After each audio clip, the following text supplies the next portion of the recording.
Picking up clients from a hotel. Secret number one, well, it's a no-brainer. I never leave my house later than an hour before the booking time. But hold on, secret number two is a real game changer. How do I avoid that morning traffic madness? Well, easy, I hit the road as early as possible. So let me take you today on a journey through my morning routine, sprinkled with the rest of the secrets I've picked up along the way. My name is Ratko, a Sydney-based chauffeur, aka Ray. On this channel I share my passion by giving you a glimpse into my chauffeur life.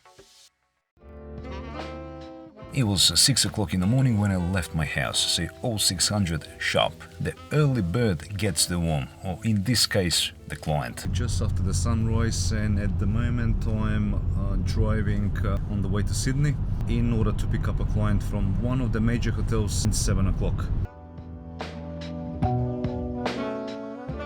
My morning road to success, well, this is the fantastic Southern Cross Drive. It's a quick 20-25 minutes sprint from my place to the heart of Sydney and of course our beloved hotel. In the next probably not even half an hour, it's gonna be shocking for driving, so that's why I always intend to leave the house just before 6 o'clock in order to be in the town around 7, and that's the best time to drive, especially from my side of the city, in order to get to the other one, in this case central Sydney. This is another day in my chauffeur life. My chauffeur life. If I'm traveling, let's say 8 o'clock, 9 o'clock in the morning, it could take easily between 45 minutes and 1 hour, which is a huge difference. It's a little bit hazy. However, this morning something unusual greets me. A thick haze hangs in the air over Sydney. It's the result of an important yet smoky activity known as backburning. So Sydney awakens in cordon of smoke for the last few days. Despite the haze, punctuality remains paramount in my business, and it all starts the moment I step out the door.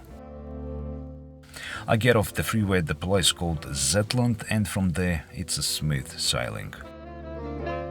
As I approach central Sydney, the excitement builds. The vibrant energy of this city is something you cannot help but simply just absorb.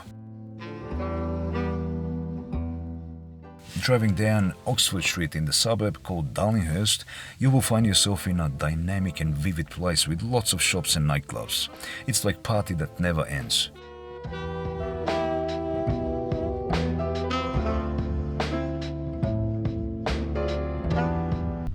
6:30 in the morning. So by the time I got here, it took me 20-25 minutes, which is exactly what I'm aiming for. And from this location to the hotel where I'm picking up this client from, I would say 6-7 minutes, not more than that. Next, I take right into College Street and Lefton Park. After a couple of minutes drive, I reach Pitt Street, where I take another right turn. While cruising down Pitt Street, I often explain to my clients that our 5-star hotel pickup spot is nestled between Pitt and George Street. It can also be a bit tricky to find, especially if you're in Sydney for the first time. So that's when you rely on your trusty chauffeur. Entering the hotel requires utmost caution because Pitt Street is bustling with pedestrians. It's like a real live game of Frogger, but with a luxury vehicle.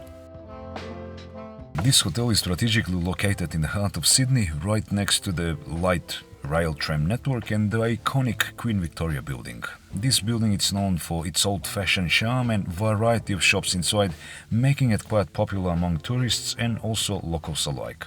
I arrive at the hotel at 6:40, which is perfect timing for 7 o'clock pickup. You see, you don't want to be too early. Arriving 10 to 15 minutes before the booking time is that sweet spot, but never before that. Nobody likes to be rushed, especially in the morning. The hotel's driveway can be a bit crowded sometimes, especially with taxis jostling for space. It's vital to secure a good parking spot for your clients. That's one of the secrets. Always have a parking strategy in your back pocket. Now here's the golden secret. Always listen to the boss of the hotel's driveway or their concierge. If they say to you to move and come back later, do so without hesitation. They know the drill better than anyone else. Never fight to argue, or with other words, make everyone your allies. Sometimes the driveway could be very full, like this guy behind me, the taxi driver. The taxi rank is so long and so full, especially during that rush hour. So in that case, I have to leave the hotel and go back to park and pit and then come back. So I have to give a credit to the people that work here, for the staff in the hotel and the concierge, the person responsible for their driveway. They're helping us a lot. As the clock approaches, the client usually steps out of the hotel and into the awaiting vehicle. See, that's when you flash your warmest smile and offer a courteous greeting. And remember, a friendly demeanor goes always a long way. Next, I'm in charge of loading the bags into the vehicle. Here's another secret. Always handle their luggage with care. It's a small gesture that leaves a big impression. Then we are off to the airport, smoothly and comfortably. I've said this many times, in the world of chauffeuring, it's not just about getting from point A to point B, it's always about creating an experience. The secrets that I've shared with you today are the keys to ensuring that every client's journey starts and ends on a high note. So whether you're navigating the bustling streets of Sydney or whenever you're in the world, or you're simply charming your clients with your impeccable service, remember that delight is in the details. See you next time.